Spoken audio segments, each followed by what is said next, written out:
आज हम पढ़ेंगे old man at the bridge और इस कहानी को लिखा है अर्नेस्ट हेमिंग्वे ने।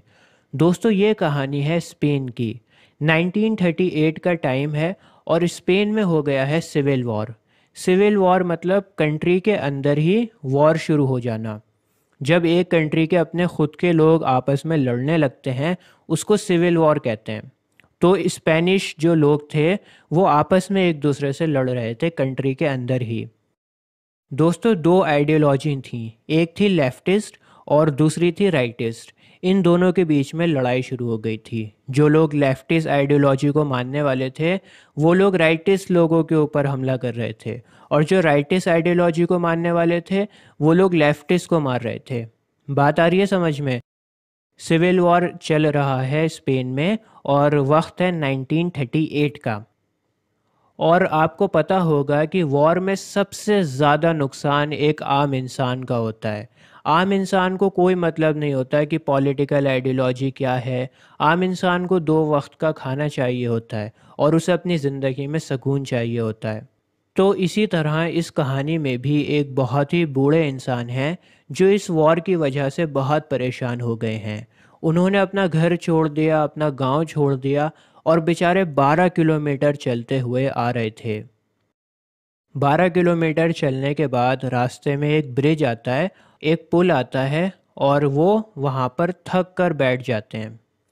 क्योंकि 12 किलोमीटर चलने में तो आजकल नौजवानों की टाई टाई फिश हो जाती है। ये तो बेचारे बहुत ही बुजुर्ग आदमी थे।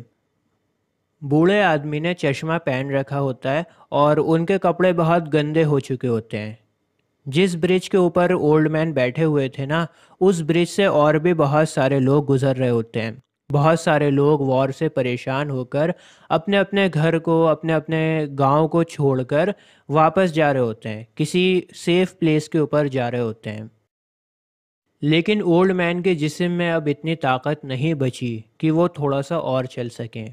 दोस्तों ब्रिज के ऊपर कुछ सोल्जर्स भी होते हैं, कुछ सैनिक होते हैं जो लोगों की मदद कर रहे होते हैं ब्रिज को पार करने में। और उन सोल्जर्स में से एक सोल्जर नरेटर होता है। ठीक है, एक सोल्जर आपको कहानी सुना रहा है, नरेटर जो है वो एक सोल्जर है। और मैं आपको बता दूं, नरेटर लेफ्टिस्ट आइडियोलॉजी को फॉलो करता है। तो नरेटर इन सभी लोगों को एक सेफ जगह पर पहुंचाने में मदद कर रहा होता है ताकि राइटिस्ट इनके ऊपर नुकसान ना पहुंचाएं, इनके ऊपर हमला ना कर दें। नरेटर बूढ़े आदमी को ब्रिज पर बैठा हुआ देखता है और उस आदमी से आकर पूछता है कि आप कहाँ से आए हो।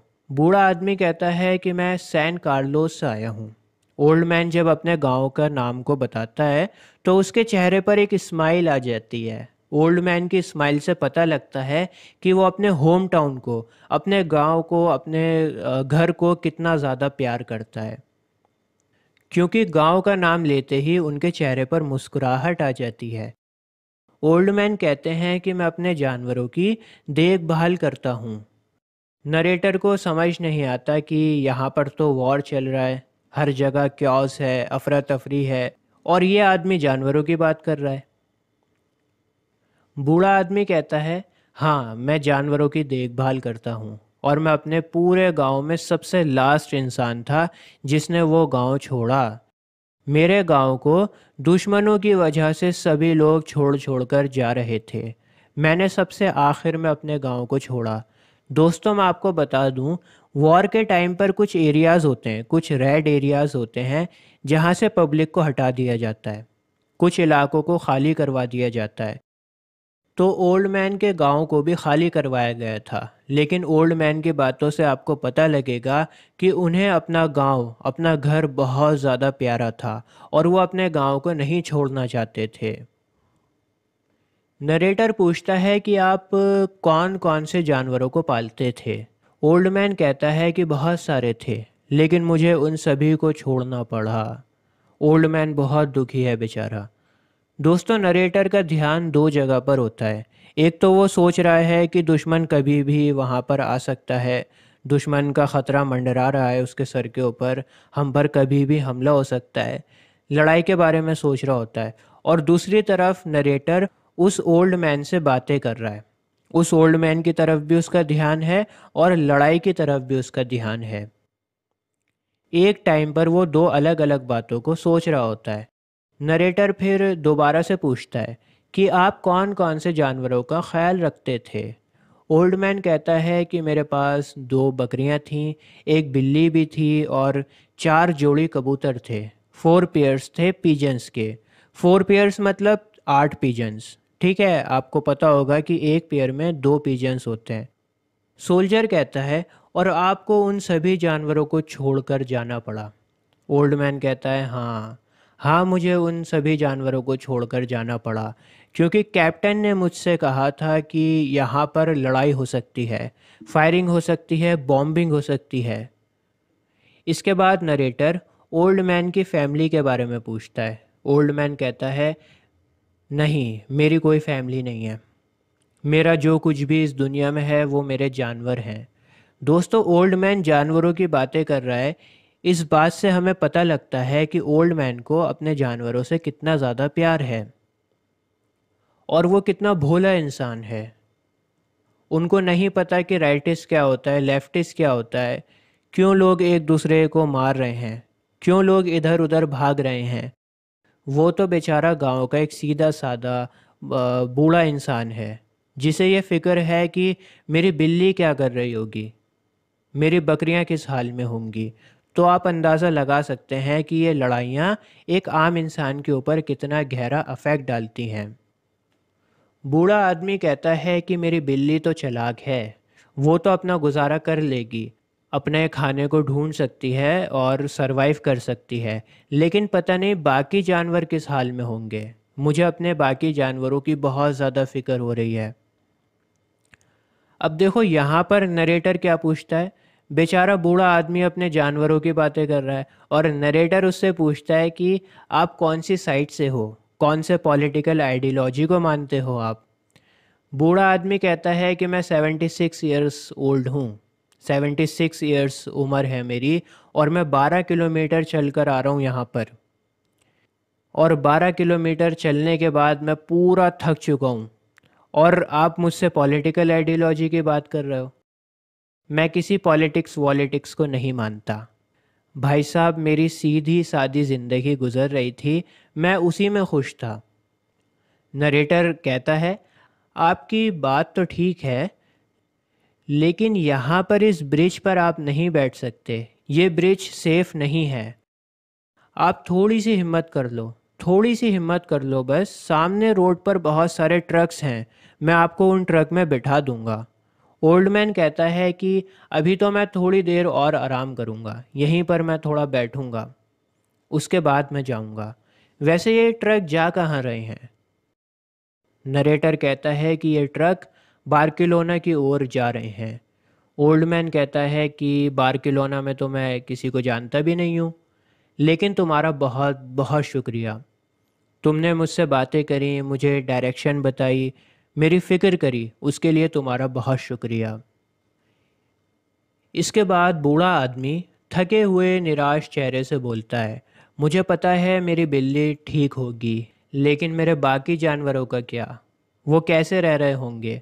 दोस्तों, ओल्ड मैन बार बार जानवरों की फ़िक्र कर रहा है। ये बात आपको बताती है कि वो अपने जानवरों से कितना ज़्यादा प्यार करता है।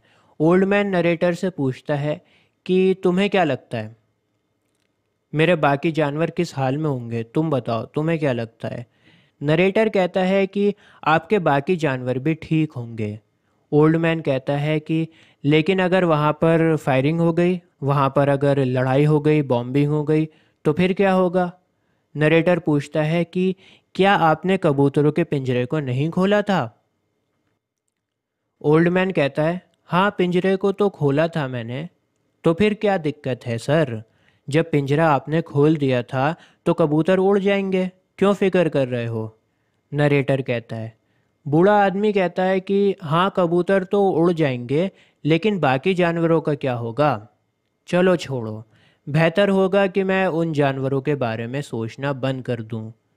नरेटर कहता है कि अगर आपने आराम कर लिया हो, आपने अच्छे से रेस्ट कर लिया हो, तो फिर आप खड़े हो जाओ और चलने की कोशिश करो। बूढ़ा आदमी नरेटर को दोबारा से थैंक्स बोलता है और खड़ा हो जाता है। खड़ा होने के बाद बूढ़ा आदमी थोड़ा सा हिलता है और चलने की कोशिश करता है, लेकिन अब उसकी टांगों में ताकत नहीं बची। इस वजह से बेचारा बूढ़ा आदमी वहीं धूल में बैठ जाता है। दोस्तों, ये सीन उस बूढ़े आदमी की बेबसी को बयां कर रहा है। बूढ़ा आदमी कहता है कि मैं तो सिर्फ अपने जानवरों का ख्याल रखता था, मैं तो उसी में खुश था, अपने जानवरों का ख्याल रखने में ही मैं खुश था। न जाने ये क्या हो गया, मैं तो बस अपने जानवरों का ही ख्याल रखता था। दोस्तों, ओल्ड मैन होपलेस हो चुका है, होपलेस फील कर रहा है वो। उसकी ज़िंदगी में अब कुछ बचा नहीं है करने के लिए। दुनिया में उसके सिर्फ जानवर थे और अब वो जानवर भी उससे छिन गए हैं, उसके पास में नहीं हैं। अब नरेटर भी थक गया है। नरेटर भी सोचता है कि अब मैं क्या करूं। मैंने कोशिश तो बहुत करी थी कि इस बूढ़े आदमी को किसी सेफ जगह पर पहुंचा दूं, लेकिन इनसे तो चला ही नहीं जा रहा। दोस्तों, इसी बीच फैसिस्ट लोग इब्रो जगह की तरफ में बढ़ रहे होते हैं। फैसिस्ट बोलते हैं राइटिस्ट लोगों को, और इब्रो एक जगह का नाम है। स्पेन में एक जगह है इब्रो। तो फैसिस्ट लोग इब्रो की तरफ में बढ़ रहे होते हैं। आसमान में काले बादल छाए हुए होते हैं, इस वजह से आसमान में उनके प्लेन्स नहीं उड़ रहे। दोस्तों, जब वेदर ख़राब होता है ना, आसमान में बहुत सारे बादल होते हैं, तो प्लेन्स को उड़ाना काफ़ी मुश्किल हो जाता है। इस वजह से फैसिस्ट लोगों के जो प्लेन्स थे, जो राइटिस्ट लोगों के प्लेन थे, वो आसमान में नहीं उड़ रहे थे। दोस्तों, उस बूढ़े इंसान को बस यही होप था कि उसकी बिल्ली सही सलामत होगी। तो एक तरफ तो इतनी बड़ी बड़ी बातें हो रही हैं कहानी में, वॉर की बातें हो रही है, आइडियोलॉजी की बातें हो रही हैं, और दूसरी तरफ गांव का एक भोला भाला बूढ़ा इंसान है जिसे अपने जानवरों की फ़िक्र है, जिसे पॉलिटिक्स के बारे में कुछ नहीं पता, उसे पॉलिटिक्स से कोई लेना देना नहीं है। लेकिन पॉलिटिकल आइडियोलॉजी ने उसका सब कुछ छीन लिया। तो ये कहानी हमें बताती है कि किस तरह से वॉर से सिर्फ नुकसान एक आम इंसान को ही होता है। एक आम इंसान को सबसे ज़्यादा तकलीफ़ होती है वॉर की वजह से, और इसी के साथ ये कहानी ख़त्म हो जाती है। दोस्तों, अगर आप ICSE के स्टूडेंट हो तो आपका इंग्लिश का सिलेबस मैं कवर कर रहा हूँ। अभी आपकी स्क्रीन पर एक प्लेलिस्ट आ रही होगी। इस प्लेलिस्ट पर क्लिक कर कर आपको सभी ICSE के चैप्टर्स मिल जाएंगे। तो आज के लिए बस इतना ही। मिलता हूँ आपसे अगली वीडियो में। जय हिंद।